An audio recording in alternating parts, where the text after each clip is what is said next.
This wonderful Thursday. And I know it's going to take those of you who are watching live a minute to find this. So as soon as you do find it, please drop in the chat where you are coming from. This is my favorite part, one of my favorite parts, because I get to find out who's joining us and where you're from. And it's usually always a global party, which warms my little traveling heart. So please let me know. And please also tell me if for some reason you can't hear me, because that also seems to be an issue now and then. So while everybody's getting a moment and joining us and coming in and finding us, I'm going to start with, what are we talking about today? So this is this is something I know some of you do when you travel. I don't know if all of you do. So I also am really interested to find out which camp you're in. Are you team travel journal or team travel, huh? Um, so let me know also as we go if you're already journaling or if you're interested in this. And I see some of you are joining us now. Make sure you let me know in the chat where you are coming from. So say hi and let us know where in the world you're at. But I want to talk about it because um, and we're going to really get into it, and I'm very excited about that. But the simple act of journaling while you travel is something that can make your travel better while it's happening. If you're a travel journaler, you might have already experienced this, and if you haven't, we're going to talk about how you can. Here we go. Fiona, Team Travel Diary, I love it. Julian's here from Montreal, never missing your lives. I love that, Julian. Thanks for coming back every time. SoCal, hey, Meredith. Beth is here from Pennsylvania. I wrecked my truck right before your live cast last week. Beth, you wrecked it, but then you got right on the show, and I love that dedication. Well, I'm glad that you are unhurt. So hello, welcome in. Again, we were talking about if you're a team travel diary or if you're interested in finding out how to make it fabulous. So today we're going to talk with just a wonderful, sparkly person that I adore, Lavinia Spalding. And she's an award-winning author and an editor, and she's published 10 books about travel. So we're going to be specifically discussing her guidebook today about how to travel. This book, which, look, I mean, have I read this book or not? So again, who here, if you already journal, give me a hit the like. I want to see where you guys fall. And if you want to know how to make it better, hit the love button. Jenny is coming in from North Van, and Irene, hi you two. And Sandra, sounds intriguing. Hi from Chicago. Hello, Chicago. So before we get started, I want you guys to know, as always, we have a very fun giveaway, and this week it is a copy of Lavinia's book. This book is so delicious, and I was rereading it, and I've underlined most of it. So so now it's just one big underlined book and nothing stands out. No, it's so fantastic. And so I want you to win your own copy today. How do you win? For those of you that are often here, and for those of you that are not, anytime you hear something that I say or Lavinia, anything that we say that resonates with you, that you find intriguing, I want to make sure that that's cemented with you, but that you share it. So make sure you put the word nugget in the chat. And then after that, just a few words about what we said that you were like, oh, that's a good one. And at the end, I'm going to scroll through really quickly and we're going to pick a winner. Super scientific. So make sure that you got your ears on and put those excellent tips in the chat to win a copy of this incredible book. Also, US residents only. I know, I'm sorry, my loves, my international friends, unless you're going on one of my tours with me. And then I'll just bring it and give it to you. So did I get everything? Oh, yeah, I forgot to tell you, just to make sure, if you weren't with us last week or if you didn't get the notes, that one was about how to make travel friends all over the world. And if you want those notes, just put the word friends in the comments so I can make sure and send those directly to you. And if you want notes from today's show, just put notes. At any time during the broadcast, put notes in the comment. Make sure we caught up with everybody else. We've got Sweden is checking in. Scotland is checking in. Calgary. I love it. Fort Lauderdale, Winnipeg. You guys, I love it. You're coming from everywhere. So yeah, you've got it, friends, notes. And so let's get into this. And for those of you that are new today, welcome. who am I? I am Juliana Dever. I'm an experiential travel expert and a cultural immersion tour creator. I've traveled to over 60 countries. I've lived in 4, and I spend about 4 months abroad digging deeper and getting those insider tips so that I can help you travel off the beaten path. And if you want to travel with me, don't forget, I work with women in Eastern Europe, and together we create small group cultural immersion tours so that you can get to know their country better, and it benefits local families and women owned businesses. So you are having an amazing time and spreading the love. So if you're interested in that, just DM me. I'll give you information on how you can join me. Now it's time to introduce our guest. Oh, wait, we have to say hello to the Netherlands. Palm Springs is in the house. Hey, Todd, St. Charles. I love it. I'm going to introduce our guest now. I'm bringing her on. This is Lavinia Spalding. Let me tell you, I don't want to, she sent me her bio and it's so long. I'm just like, I've done nothing with my life. But I'm going to give you a super condensed version. Lavinia is a 6-time series editor of the best women's travel writing, and coming next month, the 2022 Frommer's Easy Guide to New Orleans, which is where she now lives. She's also the co-host of the storytelling podcast, There She Goes. Her writing has appeared in the New York Times, Afar Magazine, Sunset Magazine, the San Francisco Chronicle, The Guardian, and just loads of other ones. She teaches writing workshops all over the world, and she's a TEDx speaker. Everybody, please welcome Lavinia Spalding. Yay! Thank you. It's so good to see you. Hi. So I have 2 things for you before we even get started. First is, for people who know me, they know I have a problem. I have a slight obsession with the Titanic. What is this? Why is this relevant? Well, today at 7:40 p.m. Pacific time, adjusted to from nautical time, is when the ship strikes the iceberg. I observe this every year. And so I wanted to do a show about the Titanic today. I thought about it.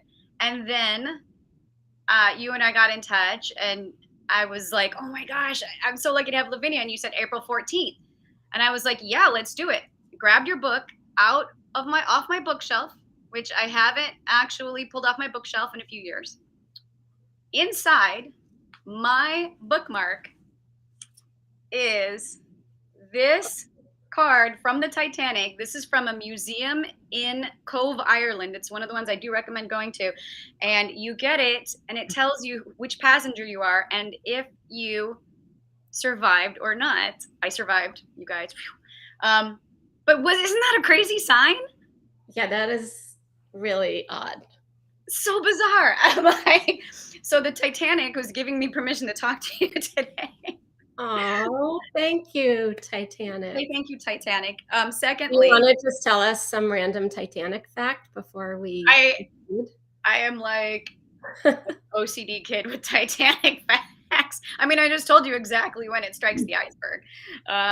Also, where we met, and you can add to this, I wrote in the opening, when I bought this book, because I met you in person, you wrote, "For Juliana, right on, karaoke soul sister, you got this."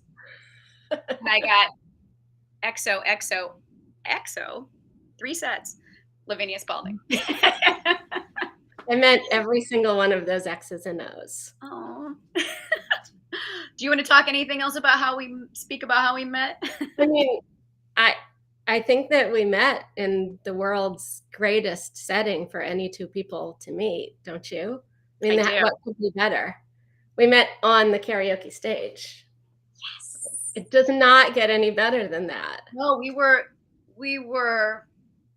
came together with music in space and time. Our voices entwined in a single song. And we touched everyone in that bookstore because it was karaoke inside a bookstore. I mean, and at a travel conference. At a travel conference. Yeah, 3 things that I love the most. Unbelievable. That's why we were destined to stay in touch and have this fabulous conversation today. So Again, if you joined and you didn't hear before, make sure if you hear anything that resonates with you, you might want a copy of this book. Write the word nuggets in the chat. And then whatever you heard that you were like, that's amazing, because Lavinia is about to say so many amazing things. And if you No want to pressure. know, you already know the drill. Put notes in the comments. I'm going to start us off really quick because this really meant a lot to me. And again, this book was I had so many notes in it before I reread it, but I want to say this just like hit me. I'm gonna put on my glasses. Hold on a second. So this is something an author and a nature writer, Barry Lopez, that you quote. The key, I think, is to become vulnerable to a place. If you open yourself up, you can build intimacy. Out of such intimacy may come a sense of belonging, a sense of not being isolated in the universe. I'm just like, boom. That's everything to me. There's just the opportunity for me. Yeah, That's what travel is often about. But sometimes I think when we go, we have a tendency maybe to stay a little insular or to feel a little apprehensive about how we can reach out and connect. I mean, that's why I created my tours, because I want to facilitate that. I kind of am that facilitator, because I don't think, in my experience traveling, the times that I connected to people that I met on the road they were the most meaningful, and I touched the most people. So I want to have that as the umbrella as we go into finding the sense of belonging through our writing. So my first question to you is, why do you think keeping a travel journal is important? And I mean in the terms of like benefits in real time, and then later long-term benefits. Oh my goodness. Where do I start? How do I count the ways? There are so many benefits to keeping a travel journal. Journaling in general, journaling at home and away. There are so many mental health benefits. There are physical benefits. I mean, there are links to health benefits even, that journaling reduces stress. It boosts the immune system. There are so many angles I could work in, but I guess specific to travel journaling, I think that my probably the thing I love most is that when we travel, we are kind of tilted off of our axis. We're tilted a bit, and everything is unsettling. It's supposed to be, right? That's why Yeah. we travel. We don't travel to feel comfortable and at home. So travel carries with it this opportunity to shake things up in our life, shake up our emotional self, our interior landscape. And if you travel with a journal, you have a place to really explore that in a really deep way, and to do it in an unfiltered way, to just get super honest with yourself, to become very vulnerable to a place, to write down questions and explore the answers or the questions themselves. It's a place to keep notes that you wouldn't want to share with anyone else, maybe really embarrassing moments, things like that. But I think there's so much opportunity for what I would probably call breakthroughs in consciousness. And if those go unexamined, it's just a big missed opportunity. Mm.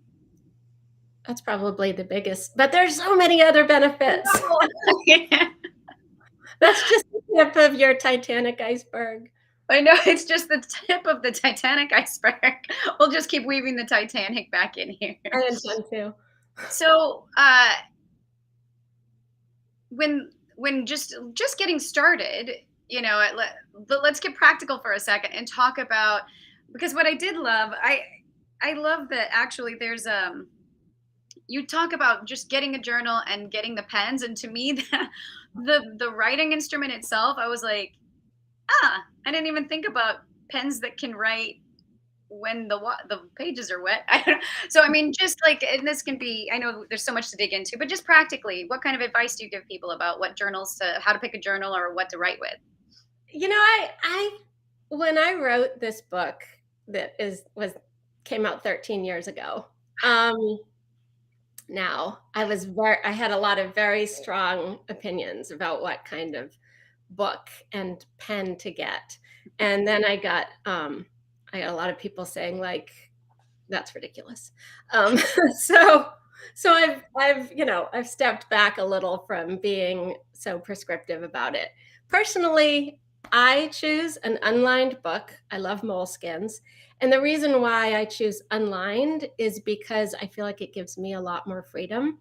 Mm, One of the things that I do with my journals is I'm not an artist. I can't draw at all, but I love to get creative and use things that I find on the way to sort of make my journals more creative and pretty, I guess you could say. I also love to have, if I meet an artist, I've had artists sketch things in my journals for me. I love that. I've had kids draw pictures. If I'm ever seated next to a kid, I'll just whip out my journal and like give the kid a pen and the page, and I love those pages of my journals. That's I such a also good idea. straight I'm perpetually lost. And I try not to rely on GPS too much when I travel because I feel like it's a barrier to meeting people, Mm, and I like to meet people, and I'm always lost, so it's just a completely natural way for me to always meet people is to get directions. And so whenever anyone is giving me directions, I just whip out my journal and say, "Could you write me a map?" And then I've got this wow, that's map fantastic. in my journal. I love it. I have the funniest maps. I have one from Fez that says turn left at, it's in the Medina. It says turn left at the vegetables, turn right at the meat. And I'm like, and I never would have remembered that if it No, hadn't been in my journal, or it would be on a map somewhere tucked into a Ziploc bag. So yeah, that's why I go with unlined journals. I also love moleskins just because they feel nice, they're pretty. And then, yeah, I'm a big fan of those fine tip Sharpies. I also like those Japanese pens. I can't remember what they're called, ball something. But I think whatever feels good in your hand, whatever feels like, I don't know, we all love our tools and the things that sort of feel inspiring to us, that are tactilely pleasant. right. I I just love that you ask people to draw you maps. That's always, always, fantastic. And I always, mean, imagine opening that up later and you looking always at, because do. it's such a connection to a person, a moment. Like, I love that. I can't, yeah, I'll never forget the left at the vegetables, right at the meat directions. Because inside the Medina, I don't know if you've been to the Fez Medina, but there aren't any street names. It is literally left at the vegetables, right at the Yeah. meat. I mean, I haven't been, but I've been to the what is it, the Grand Bazaar in Istanbul.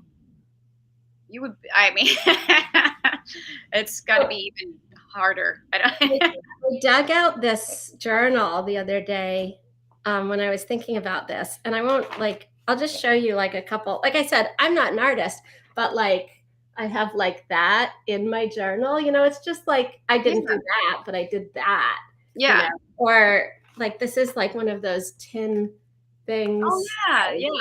right there. So I kind of doodle. This is a page with like sugar packets and business cards and things. And it's more, I don't know. That's why I go online. Yeah, no, it's fabulous. And I mean, I just briefly want to touch on the idea of digital. Um, I mean, it feels almost like the antithesis of what we're really talking about, though there are some overlaps, some stuff we'll talk about next. But do you have an opinion about using an app to do it, to journal? I mean, I have opinions about everything. So I will say I know nothing about the world of journaling apps because obviously I'm a very pen and paper journaling person. However, I think if that's how if somebody is not someone who keeps a journal and an app is the gateway to keeping a journal, then I think that person should go for it. Yeah. Um, I think but it'd be I think handwriting is no, better. and there's something I know they've had studies about, the difference, when it's brain through the arm to paper, like Oh, it's different. It's a different mechanism. It's a different part of your brain that gets stimulated as opposed to the blue light on your phone. And then you get distracted and then a notification comes up. So I think I prefer the idea of writing. And yet when it comes down to it, I have an app on my phone. It's called Day One. And I think maybe because I'm just on the road so much and I spend, a lot of it's on my tours with my guests. And so I don't want to miss things, but I don't want to grab a journal. So I'm just, and sometimes I'll talk to it. So there's things that I don't want to miss, like the name of a place or something we'll talk about I want to talk about next, but just like quotable quotes, things, that you're like, ah. So it's not I see the benefit, if you can't if you're not going to journal, then maybe the app is the way to go. But let's talk about some of the things that you can put in your journal and make you more connected to your travel experience. well, What? Yeah, can I just go back for 1 second though? yeah, What you just said, I think that you bring up a really great point, and it's a point I make all the time, which is that you don't want this big journal to get in the way of your trip itself, of your experience. And so it actually isn't practical to be carrying your journal with you throughout the day. It doesn't make sense. And so I probably would propose a hybrid of either using your app, or for people who are really into the pen and paper, just getting a little pocket-sized notebook yeah, and carrying that with you in your day pack or your purse or your pocket or whatever, so that you can scribble down or put into your app the things that you were just talking about.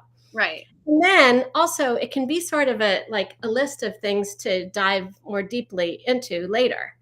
So you get home, and if you have a practice of sitting down at the end of your day and writing, then you can just flip open that book and think, "Oh yeah, I want to explore what this guy said to me today that I quickly jotted down." And then it can serve as sort of a launch pad for what you want to really Yeah, write about. maybe almost like a writing prompt. Like that's when you have that time now to. Yeah. What about everyone who's watching? Just let me know in the chat. Do you use digital ever? What have your experiences been? So if you have experiences one way or the other that you prefer, let us know because we want to know what you guys are doing out there. Um, so let's talk about. Let's see. There's again. Do you love my? I Oh, really could I really could sticky note this entire book, frankly. And then it would be ridiculous because I still can't find anything because I've sticky noted the whole thing. Um, paper and pen. Yes, we got up some paper and pens. But hold on a second. It's time for the glasses, y'all. Um, I wanted to talk specifically also now this chapter 4, which I really love. This is travel is stranger than fiction. And what I really like about this particular chapter is this idea of how, like, for all of you guys that are watching, like, how Lavinia gives you amazing tips. This is why you need this book of how to awaken your senses. And so I want to talk with that about you. Like, let's talk about some of the ways that you suggest people really open up to a place and write about it. And also, one of my favorite, which is eavesdropping, but the others too. So let's talk about those, the sights, the sounds, the smells, the taste. Like how do you recommend people do that and put it in their journal? oh, sure. Well, that's just, I mean, it's such a thing that we don't even think about a lot, those other four senses. Unless you're really on a food journey, it's so easy to forget about those senses when we're writing, even veteran writers have to remind themselves to write down what they smelled, what they heard, what they tasted, what they felt. Otherwise, we just have this intense over reliance on our sight. Uh, it's interesting. One of my favorite travel writers is his name is Ryan Knighton, and he's blind. And I love his travel writing because it's so sensorial. You know, it's just Uh-huh. so much of what he hears and he tastes and he smells. So I always encourage people, whether they're my writing students or just someone going out into the world journaling for themselves, to sort of force themselves to explore those other senses. So one thing that I always say is go to a busy place, you know, a park or a market or, you know, the local square, and just sit and close your eyes and just, you know, block out all the sight for some timed period, a minute, 2 minutes, whatever, and then write down everything that you smelled and tasted and touched. You can, you know, touch the bench that you're on. Um, it's otherwise all you know, you have your camera to remember what you saw and what you Yeah. did. But when you're going back to it, you know, I was in Korea a couple of years ago on assignment for a magazine, and I was in this temple and I wrote all this stuff, but I forgot to write how the place sounded. And later, when I was writing my article, I was so mad at myself, like, why? I don't know what it sounded like. And that's the thing is, we rely so much on our cameras, and we're such an image based society now. But travel is more than just what we see; it's so much more. Absolutely. So that's Yeah. the sensory part of it, like really making it a practice to check in with each one of those senses in a way. Um, and then, yeah, eavesdropping is great. I love eavesdropping on conversations. I always, always, always write down dialogue in my journals because that's just something I won't remember from pictures or in my very, very inadequate memory. But that's also a case potentially, or even just using the notes on your phone, because it does get weird when someone Yeah. says something and you're like, oh, and you're like, wait, what do you? But if you're just like, oh, no, no, no. But I swear, some of my best memories when I go back and read my notes are the hilarious off the cuff moments, or the, when I was writing a lot. I remember when I first got to Sitka, Alaska, and as we got into the airport, the customs agent was like, I remember I started my story with it because it's always cold. She's like, "I'm sorry, it smells like salmon in here. Do I smell like salmon?" And you know that when you go to write that down later, you're gonna misquote it. And so Mhm. it's just like those moments are great. Yeah. If you hear something that really typifies an area or someone you're traveling with, that, like, I love grabbing those sound bites Yeah. They because wow. still make me laugh, like, decades later. They still crack me up. I know, I know, and I'll forget about him. Then a lot of times it's just stuff that myself and my friend Rachel say, but we'll send it back to forth to each other years later. I'm like, remember when you Yeah. said this? And then we'll just laugh. And so, Yeah. I mean, the Yeah. eavesdropping is fabulous. So it's those are some wonderful, wonderful suggestions, some exercises, and there's a lot of them in this book. And that's the other thing I want to point out. Like, at the end of each chapter, there's a section that's called inspiration, and then Lavinia's got outlined several different ideas. So not only are the exercises, like, the meat of the chapter is about that, but then even there's some exercises at the end. So it's just full of ways to really experience your travel on such a deeper level. There's So also, this like, kind of a million writing prompts at the end. Yes, That's I have that too. I 135 at the very end. If you want even 100%. more to help you kind of sit down and consider, there's writing prompts. There's 135 at the end, but the entire book is like one big writing prompt. Um, but this leads me to something that's probably one of the closest things to my heart. Wait, this is got to get the glasses back. It's fun when you lose your sight during the pandemic because you've stared at your phone too much. There's so many things that I want to bring out, but this This I feel like you were inside my soul when you wrote this. I was. I was, sorry.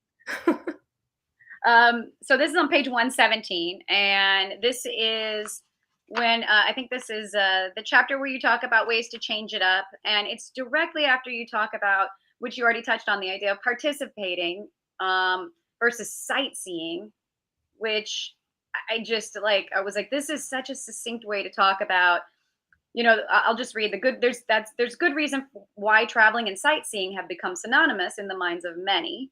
It's in general how we travel largely concerns what we look at. It's the rare tourist who endeavors to become part of the native culture, to befriend locals, study the language, or contribute to the well-being of a community. Okay, then but these meaningful experiences, memorable encounters, and colorful characters generally don't populate tourist zones and backpacker hotspots. They're in off the grid towns your guidebook overlooks. You'll find them by taking risks and getting involved. The boldest travel adventure we can give ourselves is to go native and do what might not occur to the average tourist. Which I'm like, blah, this is for those of you who have been on tour with me, like this is why I created my tours. I mean, I'm like, this is everything. This is it. It means so much to me. So I want to dig into this some more and some of the things that you've outlined in this chapter in particular about how to get off that beaten path. If you're with me, I got you. But if you're going on your own, what ways can you go off the beaten path to dig into the culture and to connect with people as you travel? Yeah. Well, gosh, again, I wrote that book 13 years ago, so, there's a lot in there that I don't totally remember. It's funny having it read back to me. So, yeah, I think that there's it's all too easy to kind of skim the surface when we're traveling. And so sometimes you have to actually, I hate to use the word manufacture, but you have to be very purposeful and intentional to get belief beneath the surface. You have to, just say, okay, I'm going to dig. I'm going to go. I'm going to, for example, learn this thing while I'm there. I'm going to take a dance class or a Mm, cooking class or a language class. Or I'm going to send myself on a quest. I did this thing once in Mexico where I just sent myself on a quest to find something. And it was some silly thing. I don't remember what it was, a travel alarm clock, maybe. I had to visit like 15 stores with my ridiculous quest. I met so many cool, sweet people who would like take me, oh, maybe my cousin has one over there in his shop. Come with me. And it was just, I felt like I was under the surface. I yeah. was really also a project, just telling yourself like I'm going to learn as much as I can about whatever, about this crop or the way, this thing is made, this craft. Just having some sort of personal mission for yourself can really help with getting below the surface. I mean, that's just one idea. There are so many other ways. So I think many. also just really making an effort to talk to people and not to talk about yourself, but to talk about them. I Mhm. In my TEDx talk, I go into this more, but sort of just finding out from locals about their lives. Every time I go into a shop, I say, "Oh, is this your shop?"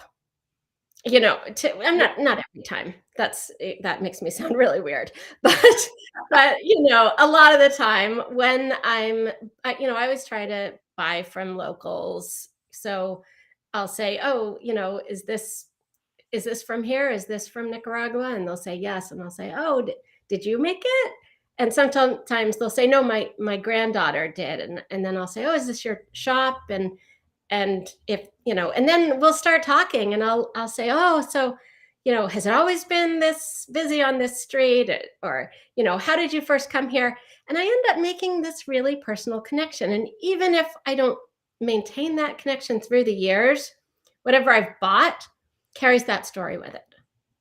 And that Absolutely. can And then you get invited to their home for lunch. that'd be nice. Yeah. Yeah. Which is one of my favorite parts. And suddenly I'm sitting in somebody's house. Yeah. And then if you write in your journal about it all, you can keep that experience alive for yourself, decades later, so many years Absolutely. later. I just pulled out this last week. I keep sending things the wrong way. They have to go this way. I pulled out this old journal, which I have from when I was 25 years old. So it was just a couple years ago. Just kidding. Um, so over half of my life ago, because I'm writing a story about this experience I had in Italy on that trip, and I've got all of the details in there, and they're so different from what my mind retained. Hmm. Yeah, absolutely. And so it's practical, if you ever intend to do something, even if you don't intend to do something. I didn't know at the time that I was going to be working on this essay, but I kept all these random, pieces of information, and now I can use it.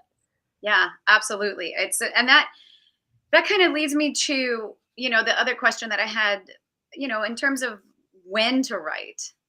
And, the idea of, and we were talking kind of at the beginning about when you have, you have this big journal and you don't want it to get in the way, and maybe having a smaller one, but then also, you don't want it to keep you from your experiences. But I find, especially when I was taking a lot of notes because I knew I was going to be writing, you think you're going to remember it a certain way. And when you go back, when you sit down, it's a lot fuzzier. It's a lot less clear. But an important message, or an important thing that you talked about, was the idea of try to find the time to write about these things kind of as they happen, because your relationship to these experiences changes. So the first time you do something that's a culture shock or different, what was that like in your mind versus, oh, I've done it for, now I know how to put the key in the hotel room to turn the lights on and whatever. I don't even think about that anymore. So let's talk a little bit about not just when to do it so that you're still staying present, but then also when to do it so that you don't miss out on those magical first moments of processing something different.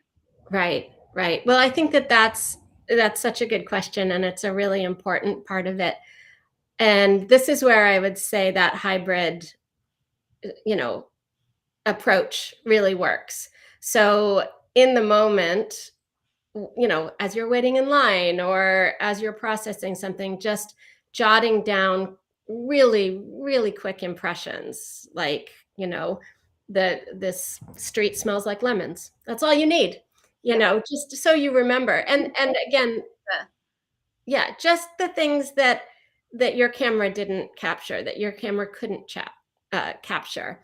Um, so I keep lists too.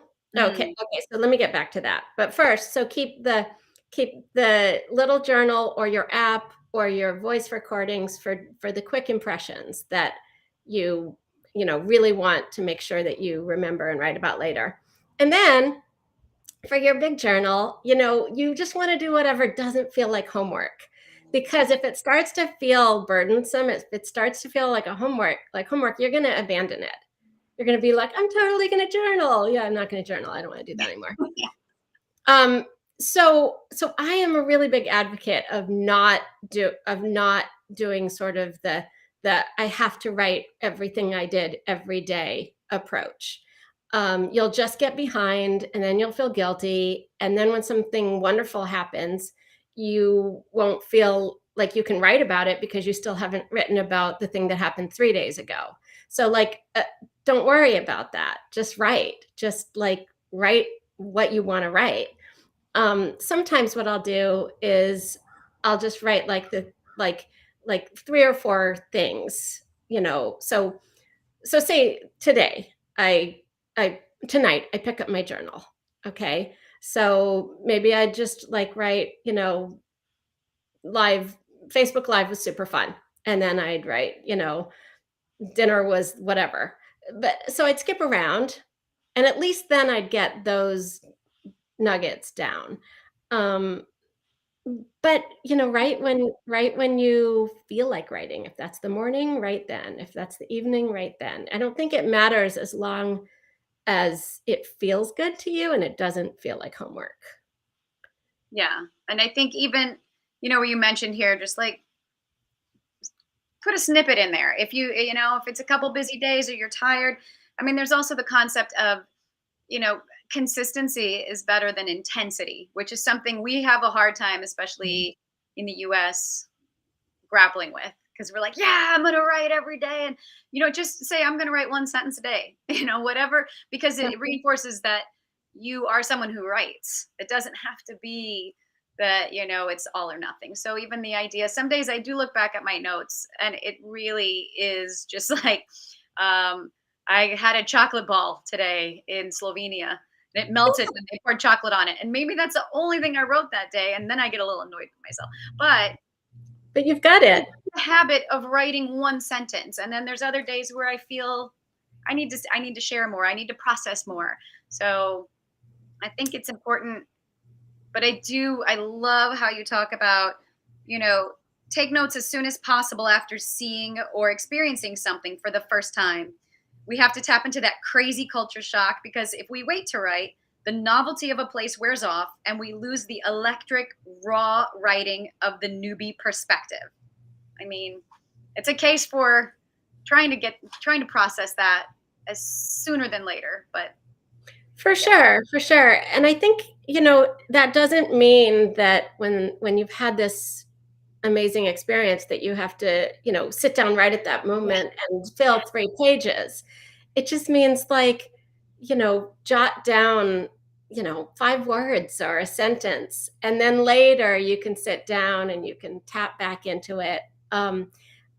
Getting back to your writing one sentence a day, that's advice I give so often, is just because first of all, it's totally doable. You can write one sentence a day. Anybody can write one sentence a day.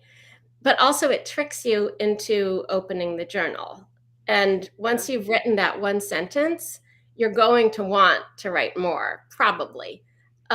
So if you say, I'm just going to write 5 words a day or 1 word a day, even, the hardest part is opening the journal.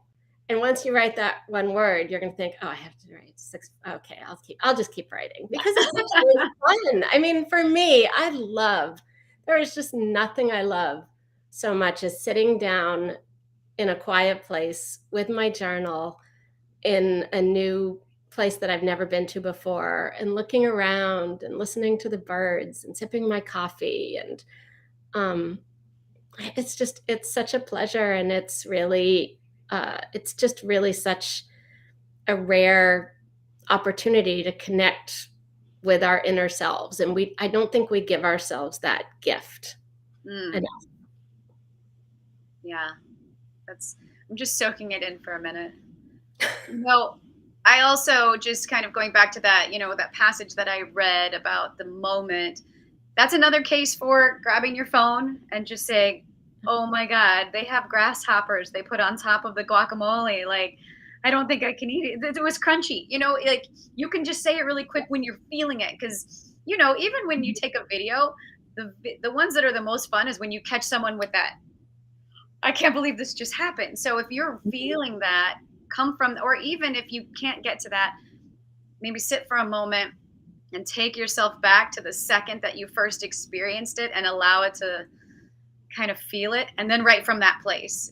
Try to, at least, because I love capturing that initial like delight, or like the chocolate balls. Like every what I love is there's on my tour in Slovenia, there is this tiny village we go to that most people don't know about, and they bring out a chocolate ball and you don't expect it. They come and they pour hot chocolate over the top of the chocolate ball, and it suddenly melts and it deflates and it opens up, and then there's strawberries and cream inside, and it is just, talk about all of your senses.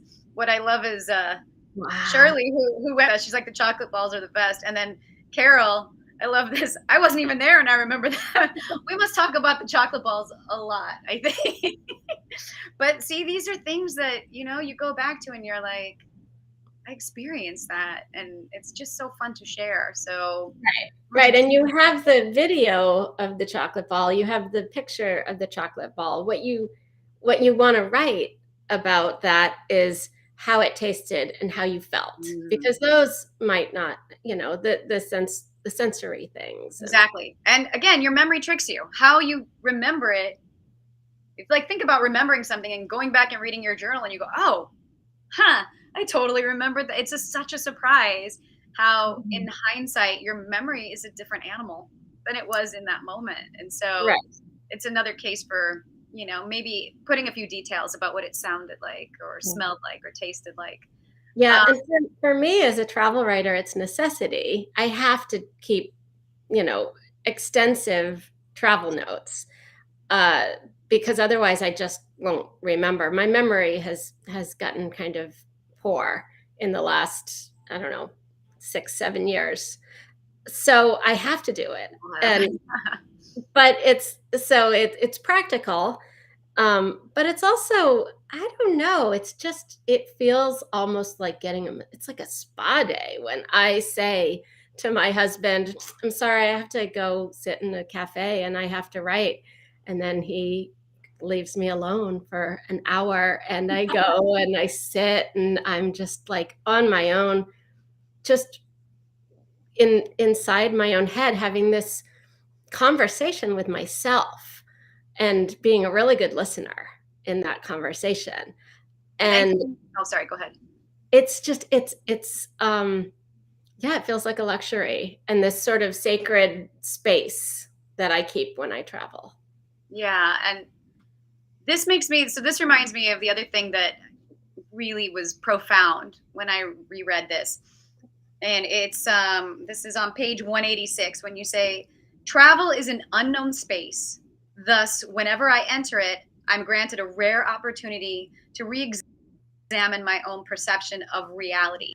And this is a chapter where you talk about being truthful and not writing what you think you should write, like, oh, everyone was so nice, or, but so talk a little bit about why it's so important to write the truth of your perceptions in those moments.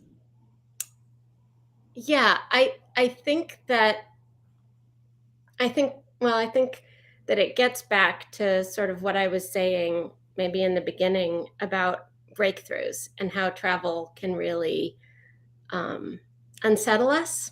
Hmm. And and if we're not, and how that, and exploring that, investigating that can lead to breakthroughs and sort of those aha moments, those epiphanies that we maybe wouldn't get if we stayed home.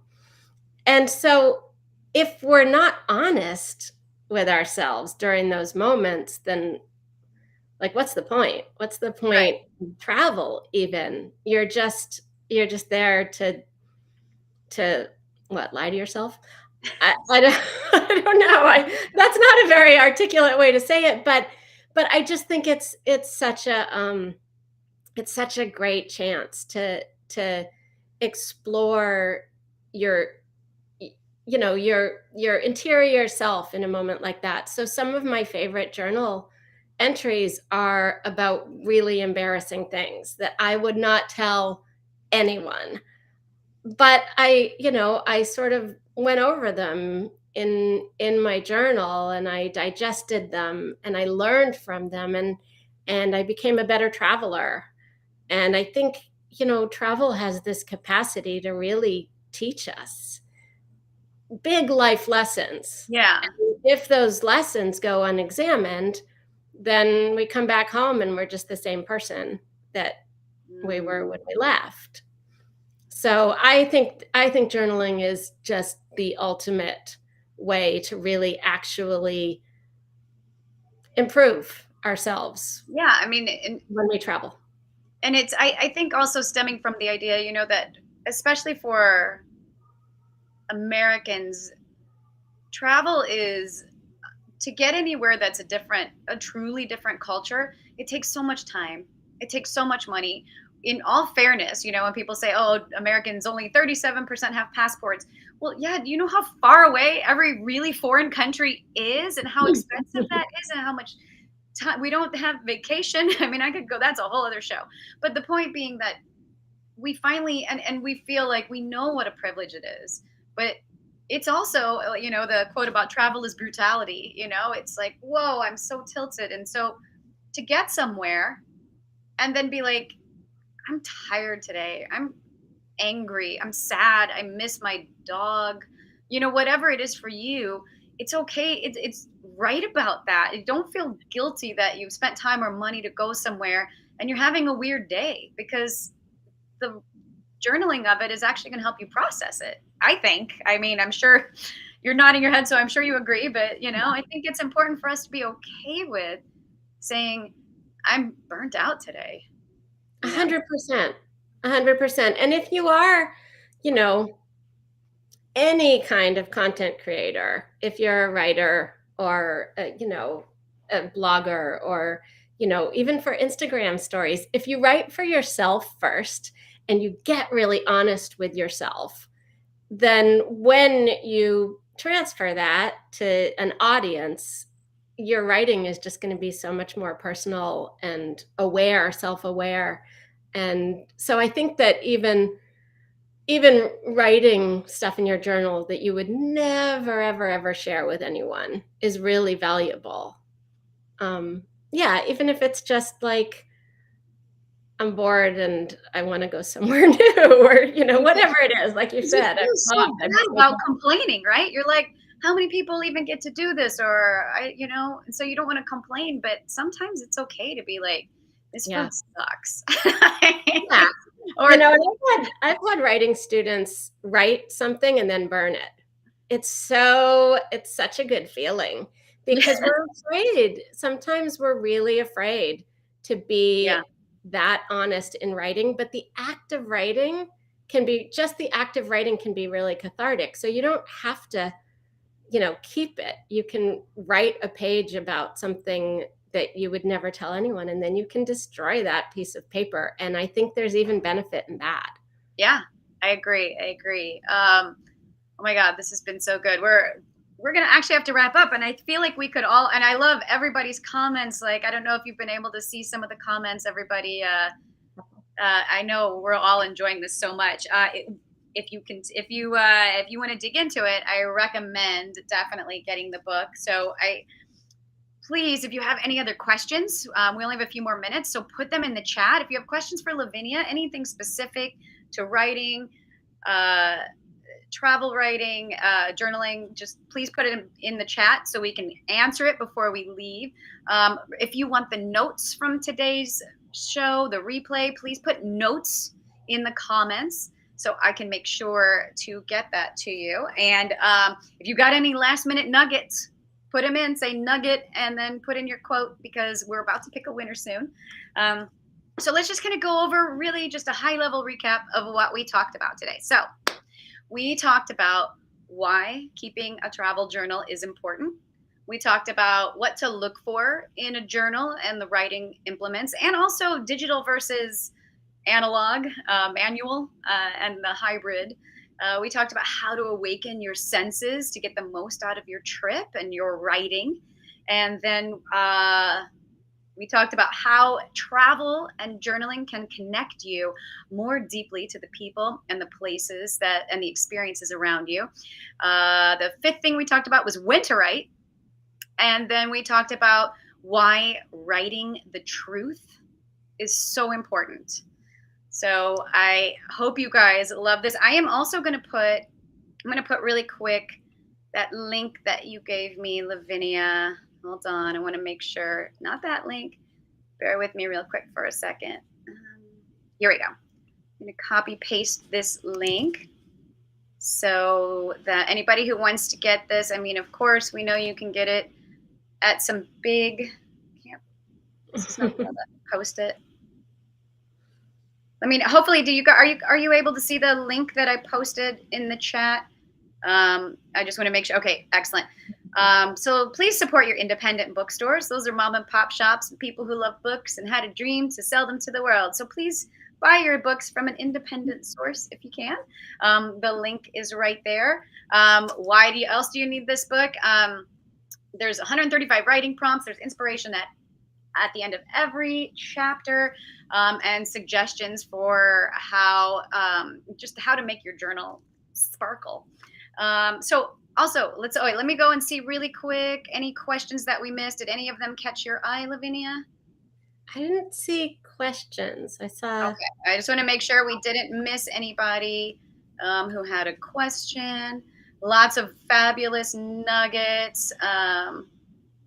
Let's see. Sherry has someone who's been traveling. Love it. Okay, perfect. Well, then it's time to pick a winner. So here's what we're going to do. I already told Lavinia, those of you that have been here before, I am going to scroll through the comments, and Lavinia is going to say stop, and we're going to send that person a copy of this book, provided you live in the United States. Okay, hold on a second. Let me clear the decks. That's sort of a Titanic reference. Yeah. Sorry, it is Titanic Day for me, y'all. Okay, you ready? Lavinia, say stop. Stop. Was I too early? No. Okay. And it is Jane. Jane Locker. We love Jane. Congratulations, Jane.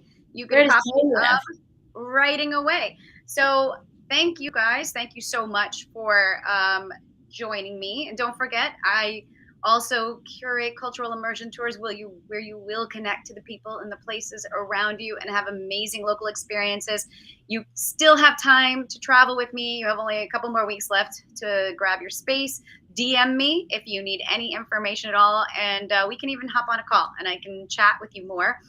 Lavinia, where can people find you online?